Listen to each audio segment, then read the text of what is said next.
The Seven Archangels Speak by Thomas Printz, copyright 1954, an address by Beloved Archangel Jophiel, Angel of Illumination, pages 65 to 85. Beloved Jophiel speaks, March 21, 1954. Sons and daughters of the Most High Living God, I come this morning from the heart of that mighty sun, behind the sun of which you sang so beautifully this morning. Through the energies of my being, I bring to you the personal gratitude and message of the Sun God, who bows before your light in gratitude for the worded expression of love. Song Great Central Sun. See lyrics on page 11. Magnificent indeed before the solar lords of our kingdom, the galaxies that rise like glorious crowns, one upon the other into eternal light, to hear from a shadow planet rising, a paean of praise to that great Father of all the suns belonging to this system. Magnificent indeed, beloved fire spirits that wear so gracefully and lightly the garments of flesh, is the raising of your voices, the blending of your heart flames, the sweet pink essence rising from your feeling worlds. Do you realize that on its upward course toward its goal, a hymn of praise to the central sun must pass through every superior system and gathering there the energies of the beings in that system sensitive to praise and adoration, it goes forth with added impetus until it reaches the throne of the Eternal Father. It is amplified by all the suns and planets that are above that universe to which you have dedicated your life. One spark may start a forest fire, one drop of water may start a spring flood tide as it melts at the top of the great glaciers. Magnificent are those who set the primal impulses into motion and the rhythm thus begun, expanding, and expanding, in wave after wave, knows no periphery to blessings and love, for there is no periphery to the universal. You, beloved ones, more than once, not only in this short but fruitful embodiment, but through the ages, have joined the sparks within your hearts together, and from those sparks created a flame which has pierced through the shroud of earth into interstellar space. In this life alone, your names are written in the books of eternal life for service, from the sun behind the sun, from the parents of our system, and from parents of every galaxy. I bring to you light, light, light, into your souls, into your spirits, into your consciousnesses. You shall know what illumination's flame can mean when you have used the limited consciousness so well in service. Do you know what it is for God-free beings, looking through the veil of your limitations, to see you using in that limitation every cell and atom of your beings in service? Well, we know that if in limitation you serve, what shall be your service in your full freedom? How many men and women say, when I have attained, I shall serve my Lord?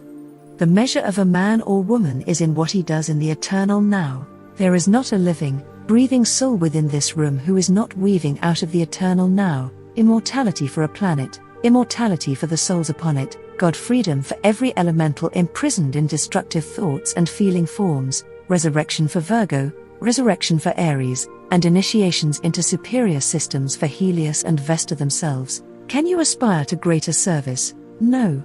Your living, breathing lives have proved you, and that is why I am here. It is why others of us have chosen to proceed to the throne of the Eternal, asking for permission and opportunity to use our energies, investing them in your lives. Now, I shall ask you to be comfortable, to be seated, to be receptive and to be happy. Smilingly, I overheard the comments preceding my coming, and it was thought that I would be gentle and mild. I shall endeavor so to be for the remainder of our service to please all concerned, but it is difficult to compass round the energies of the archangels in what the human consciousness considers love. Today is an anniversary, beloved hearts. It was on this day that Lord Michael and the entire evolution began their progress on the planet Earth.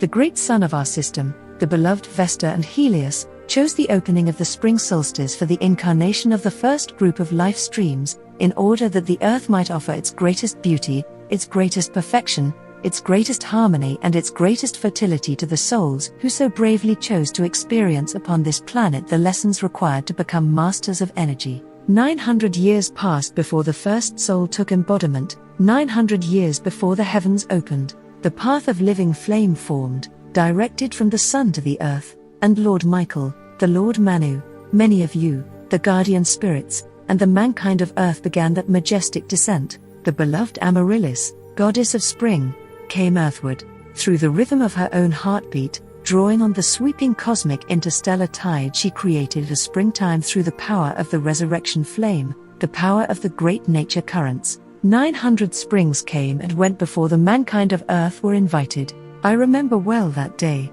Some of you, too, remember within your immortal hearts. I remember the presence of that great goddess Amaryllis, the beloved Virgo, the beloved Neptune, the beloved Aries as they stood to welcome the descending glory of that mighty procession, the beloved Helios and Vesta standing at the upper end of the ray, the beloved beings representative of the elementals and the directors of those great kingdoms, standing with the spirit of spring, the first sight to be looked upon by both the guardian powers and the incoming souls. So it is not idly that you honor spring today. It is not idly that beautiful melody, the exquisite words to spring and the beautiful talent of your lovely sister are combined to send up that song of the goddess of spring. It is not idly that Lord Michael and myself chose this day to use this mighty force field you have created by your own life energy to resurrect again a remembrance and a consciousness of the purpose of incarnation, the purpose for which this beautiful shining, radiant planet was given to mankind, to bring again to its same God estate the kingdoms of nature, the kingdoms of humankind, the despoiled body of earth, water and air, and to give the angelic kingdom its rightful place as co-workers with mankind. You know, all of the great things have been done all through the ages and on all the planets by the few. We cannot countenance the consciousness that measures success in numbers, for it is never the masses but the few that form the hope for the fulfillment of a vision or design of merit. Only two beings in the heart of the sun create a planetary system. 7 Elohim create the planets. There are only 7 archangels through whose consciousness, bodies and worlds flows all of the energy for the 7 mighty rays to nourish the spiritual natures of the human, elemental and angelic kingdoms. 7 corns govern, control, guide, counsel and evolve 10 billion life streams upon the planet Earth. Do you see then, that you, the students chosen as the heart of the endeavor, as the hope of the world, as the magnetic force field to draw myself and others into the atmosphere of Earth that we may share our consciousness with you, and then you, as you choose, form the pulse beat to send it forth to the people. You are in numbers far more than we, the archangels, the corns of the rays, the Elohim of creation, or the beings from the sun. You are the heart of a magnificent expression, one which you do not fully realize, one which the human mind cannot conceive in its fullness. There must be recreated, established and sustained a rhythm through which the ascended host of light may pour the nourishment, the energies, the actual worded instruction and plans into this psychic and astral realm, where the 10 billion souls belonging to this evolution must abide from time to time. It is the way by which they may be fed, their souls awakened, their spirits stirred, their life streams purified and their inner consciousnesses encouraged to a point where they can emit light. The energies you have given over these past 18 or 20 years represent your life. That means every electron that has passed through your precious, sincere bodies, as you walked the streets toward your sanctuary, as you cleaned it, as you decorated it, as you sustained it in the business world through the investment of your monies. Through these energies, beloved hearts, you have made for us a magnetic center into which we come with assurance. We come with a feeling of welcome. We come with a realization that our words will not be locked away in those ever increasing tomes of knowledge but will be vitalized, energized, and directed through your magnificent application, classwork and through your other contributory energies in literature, until it covers this earth. Beloved ones, in the name of the heavenly host I represent, I give you gratitude, gratitude, gratitude. For this service, we are giving light, but we cannot give it lightly. We give this light to set the planet free. We give this light to finish, once and for all, the sorrow, the degradation, the disease, the shadows that yet engulf and desire to really smother the spiritual natures of the entire race. You know, it has been said one with God is a majority, and that is an eternal truth. One man's vision brought the Santa Maria across the Atlantic. One man's vision established a free America. One man's light transfigured a body and ascended it in the presence of 500 people. One intelligence, God-directed, has more than once saved this planet from dissolution. In hundreds of years there was sometimes only one life stream incarnate who held the connection between the human and the divine. Just preceding the coming of Sanat Kumara, 4 life streams were all that remained whom the karmic law saw reason to believe could be sustained. 4 individuals out of 10 billion, and yet it was enough. While one man, one woman, desires the sustenance of a planet, while 2 strong feet are planted upon this earth, with a heart anchored into God's heart, the planet must survive because 1. In the authority of the I Am is the presence of Almighty God at whatever point or place that focused flame abides. Victims of circumstance? Nonsense. You are masters through the flame of eternal light and joined together in a conscious living bond as you have been through the years. Magnificent the energies you have drawn, the conditions you have dispelled, the protection you have given to Saint Germain's endeavor from the beginning, which enabled our previous representative to sustain it to this present day. Little does the outer self know that the heart calls of others, sincere, sometimes sustains the endeavor, which ego claims for self. Beloved ones, I come to stimulate within you a realization that the earth's bended axis is yet held within the arms of love, and that great blazing light through which you sustain the rhythmic outpourings in class work is one of the main reasons why she has been sustained to this present hour. My endeavor, my service to life, is in the teaching of the consciousness, enabling it to discover within itself that which is the power of light. At the beginning of individualization upon the planet Earth, the archangels were asked to represent the 7 rays. So, for the planet Earth, I was the first world teacher, having been succeeded in my time by those great and mighty friends, the beloved Gautama Buddha, the beloved Lord Maitreya, our beloved Jesus and others. In your groups, among those who have arisen on the vital energies of your life into the Ascension, there are over 11 who have joined the Brothers of the Golden Robe. All of them have joined me here this morning, so you are well represented among those legions whose energies are devoted to teaching the human consciousness the power that is within light. In the great second realm and sphere, all the beings representing the 3 evolutions are given the education required for them to become masters of energy and in turn capable of carrying the instruction to those who desire it and wish to evolve upon the ladder of evolution to its ultimate perfection. In the first realm, which is the realm of ideation, there are generated all the beautiful ideas from the heart of God which are infinite, and which never have been grasped in their fullness, because there are not enough intelligences who can possibly accept all the ideas from the universal first cause and externalize them. The generating center of the mind and heart of God and the divine thoughts and ideas that are proceeding constantly from His great consciousness are such, that even if every being on this earth and all of those in the angelic and elemental kingdoms grasped an idea every second and externalized it perfectly, you would not even then have touched the treasure house of the unclaimed. So you have marvelous opportunity to magnetize divine ideas, and within each such idea is the way and means of fulfilling it. It is the cosmic seed of the Father thrown out into universal space, and your consciousness is the magnet, the individual field, into which that idea may be sown by your free will, be nourished, developed and externalized. The mankind of Earth, for the most part, through the use of the magnetic power of their consciousness, draw into themselves the ideas from the lower atmosphere, from the astral and psychic realm, as well as the suggestions of other human beings, the suggestions through the written word, the radio, the moving picture, and the more degraded suggestions from the psychic and astral realms. Then through thought and feeling they nourish, energize, and eternalize them in form. So, it is encouraging to know that mankind has not lost the power and capacity to externalize the ideas of the earth, and in that capacity, when they are trained and instructed,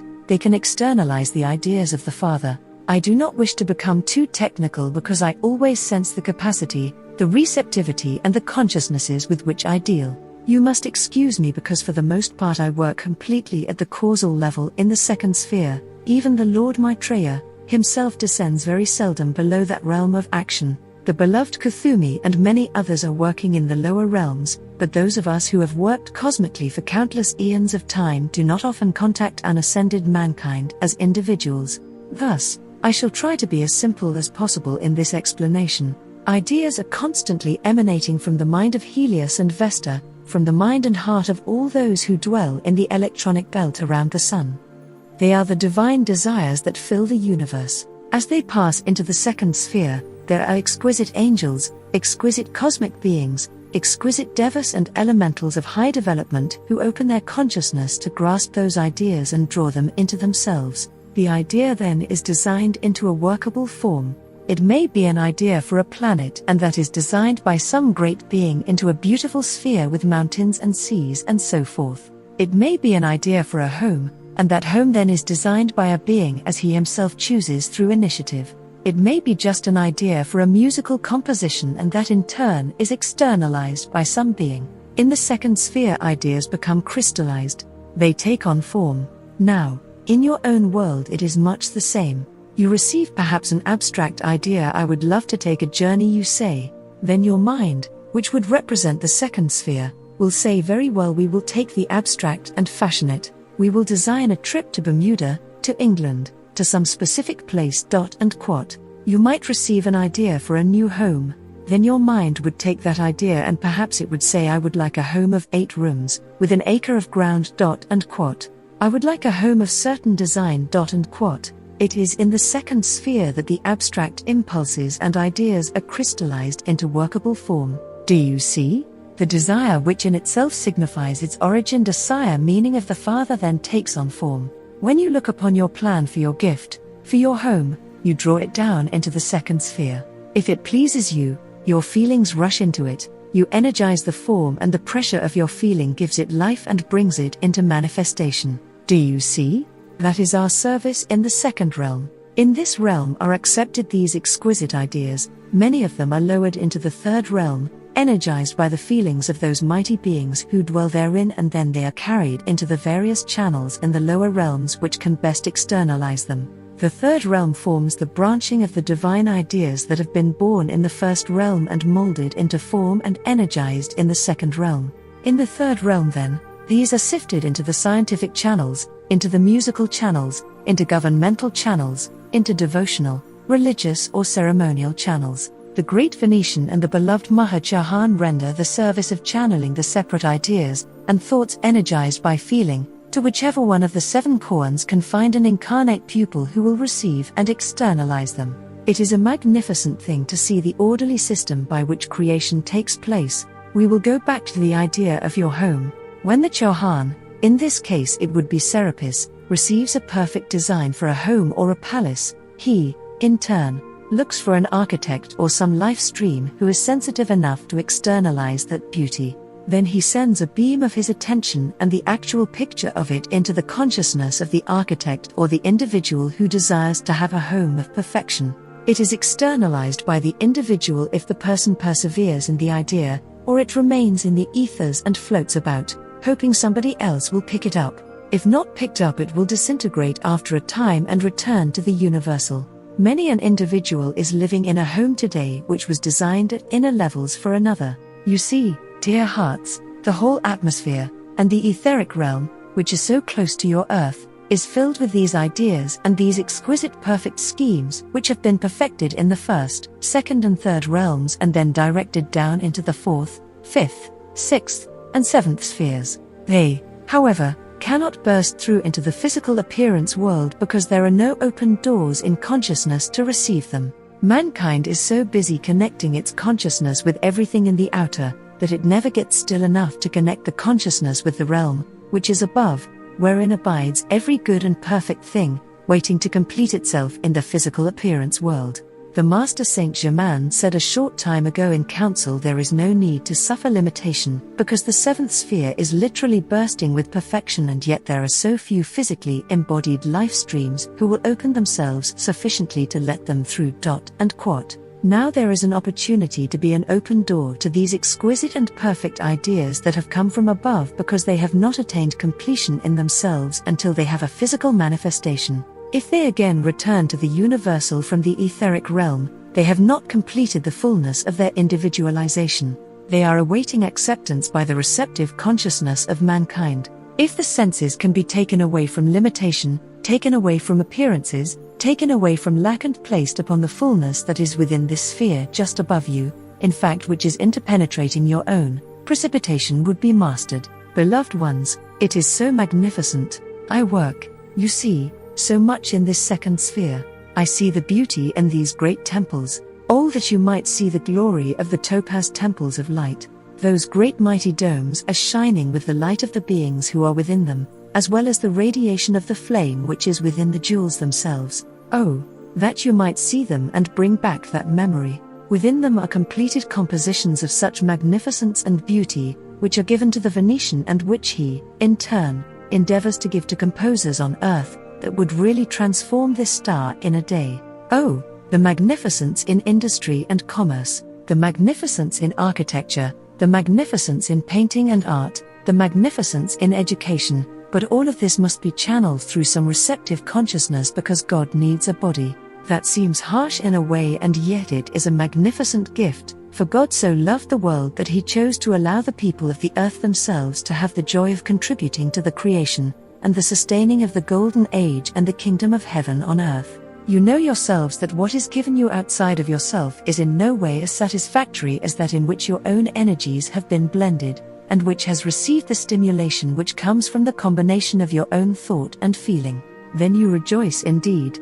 Then you know the happiness it is to be a creator, whether it be a simple song, whether it is in the cultivation of a small farm plot, or whether it is in the designing of a beautiful picture. That is the reason for your being, to become a conscious creator, to draw life's energy, to mold it according to your own God design, to take some of these designs which are the ideas of the Father, plant them within your consciousness and bring them to fruition. Oh, blessed ones, there is so much at hand. Didn't your Jesus say the kingdom of heaven is at hand? And it is, all around you within this room in which I stand this morning, literally presses the perfection from Saint Germain's sphere, yours to accept. Open the doors of your consciousnesses, nourish those thoughts and feelings, those exquisite ideas, and bring them into form, for truly, one with God is a majority. And quote, you are blessed beyond all peoples for what you have done. You are blessed beyond all peoples for your faith, your love, your loyalty, your fidelity,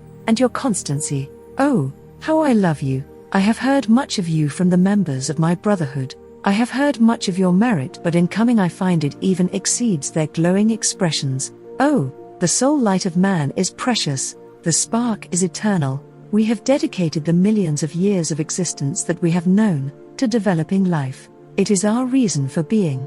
The nourishing and unfolding of your heart flames is a joy of our every breath. Dear to us, you are beyond all words to record. Blessed you are, for you walk in the name of the Lord.